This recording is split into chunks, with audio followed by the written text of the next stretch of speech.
यह लूसेंट की objective book है जिसमें हम प्राचीन भारत का इतिहास देखेंगे। प्राचीन भारत के इतिहास में वैदिक संस्कृति जो 1500 ईसा पूर्व से 600 ईसा पूर्व तक थी। वैदिक संस्कृति में हम लेवल 9 देखेंगे। इसमें प्रश्न दिया गया है, ऋग्वेद में सबसे पवित्र नदी किसे माना गया है? ऋग्वेद में सबसे पवित्र नदी सरस्वती को माना गया है। कई भूवैज्ञानिक मानते हैं कि और ऋग्वेद में भी कहा गया है कि हजारों साल पहले सतलुज जो सिंधु नदी की सहायक नदी और यमुना जो गंगा की सहायक नदी है के बीच में एक विशाल नदी बहती थी जो हिमालय से लेकर अरब सागर तक बहती थी। आज ये भू आज ये भू भूगर्भीय बदलाव के कारण सूख गई है। ऋग्वेद में इस नदी को नदीत्मा की उपाधि दी गई है। ऋग्वेद में इस नदी सरस्वती को नदीत्मा की उपाधि दी गई है। उस सभ्यता में सरस्वती ही सबसे बड़ी और मुख्य नदी थी, जो गंगा नहीं।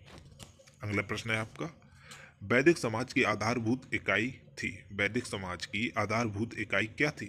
कुल या कुटुंब? प्रशासन की सबसे छोटी इकाई कुल थी। एक कुल में, एक घर में, एक छत के नीचे रहने वाले लोग शामिल थे। कुल में कौन लोग शामिल थे? कुल में एक घर में एक छत के नीचे रहने वाले लोगों को कुल में शामिल किया गया। एक परिवार के मुखिया को कुलुप कहा जाता था। एक ग्राम कई कुलों से मिलकर बना होता था। ग्रामों का संगठन विश्व कहलाता था और विश्वों का संगठन जन। कई जन मिलकर राष्ट्र बनते थे। ग्राम के मुखिया को ग्रामीणी, विश्व का प्रधान विस्पति कहलाता था। अगला प्रश्न है आपका, ऋग्वैदिक काल के उस सबसे प्रधान देवता की पहचान करें जिसकी स्तुति में 250 सूक्तों की रचना की गई थी। इंद्र आपका आंसर हो जाएगा, इंद्र। ऋग्वेद के लगभग 250 सूक्तों में इंद्र की स्तुति की गई है। अतः ऋग्वेद में सर्वाधिक सूक्त इंद्र के लिए प्रयुक्त हुए हैं। अगला प्रश्न है, किस वेद में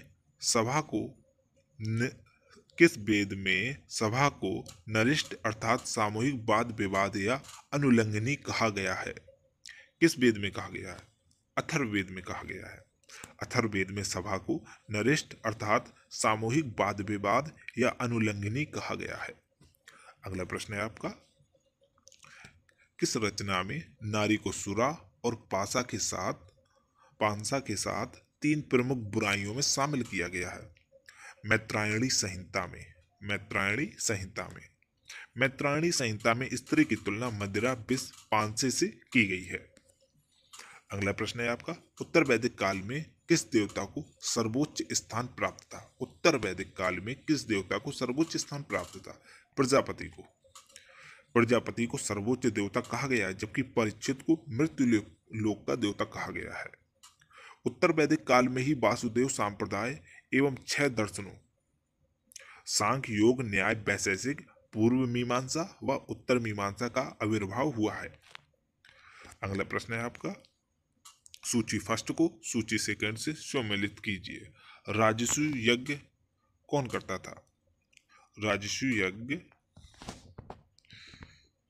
आपका ऑप्शन हो जाएगा राजसी यज्ञ। राजा के सिंहासनारोहण से संबंधित यज्ञ को राजसी यज्ञ कहते थे।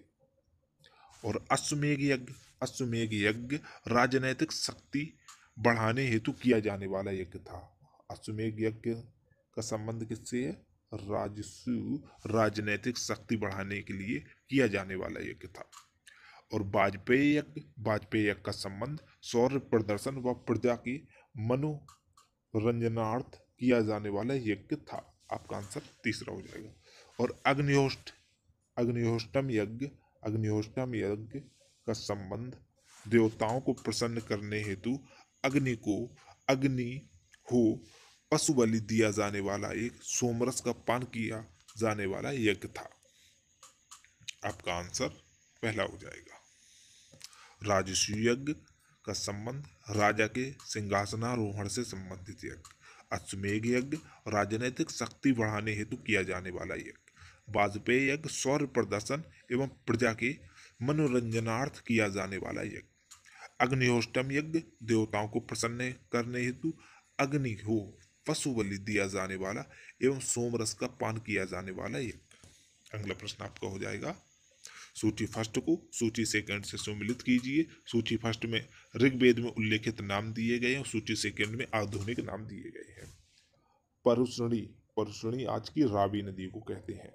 शतुद्री आज की सतलज नदी को कहते हैं और अस्किन आज की चिनाव नदी को कहते हैं। बिपाशा आज की ब्यास नदी को कहते हैं। ठीक है, आपका ऑप्शन फर्स्ट हो जाएगा। ऋग्वेद में 42 नदियों का उल्लेख है, जिसमें से मुख्य नदियां निम्नलिखित हैं। कुरुम, कुरुम, गोमती, गोमल, कुबा, काबुल, सुबास्तु, स्वात, बितस्ता, झेलम, अस्किनी, चिनाब, परुष्णी, रावी, शतुद्री, सतलज, बिपाशा, ब्यास। अगला प्रश्न है आपका, संस्कारों की कुल संख्या कितनी है? संस्कारों की कुल संख्या 16 है। हिंदू धर्म में 16 संस्कार का उल्लेख किया जाता है, जो मानव को उसके गर्भाधान संस्कार से लेकर अंत्येष्टि क्रिया तक किया जाते हैं। इनमें से विवाह, यज्ञोपवीत इत्यादि संस्कार बड़ी धूमधाम से मनाए जाते हैं। वर्तमान समय में सनातन धर्म या हिंदू धर्म के अनुयायियों में गर्भाधान से मृत्यु तक 16 संस्कार होते हैं। गर्भाधान पहला हो जाएगा आपका।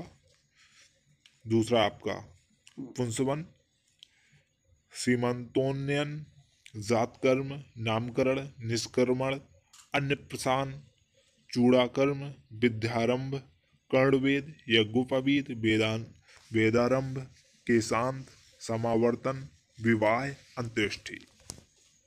अगला प्रश्न है आपका, सूची फर्स्ट को सूची सेकंड से सम्मिलित कीजिए।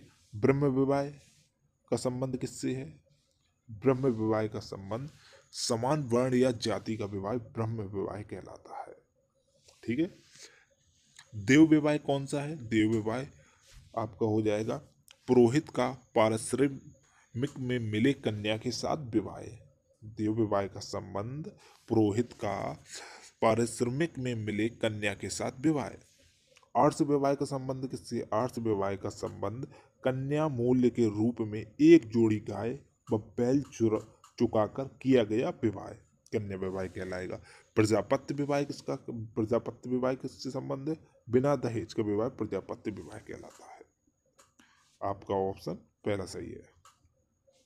ब्रह्म विवाह समान वर्ण या जाति का विवाह ब्रह्म विवाह कहलाता है। देव विवाह पुरोहित का पारिश्रमिक में मिले कन्या के साथ विवाह। अर्ष विवाह, अर्ष विवाह कन्या मूल्य के रूप में एक जोड़ी गाय व बैल चुकाकर किया गया विवाह अर्ष विवाह कहलाता है। प्रजापत्य विवाह बिना दहेज का विवाह प्रजापत्य विवाह कहलाता है।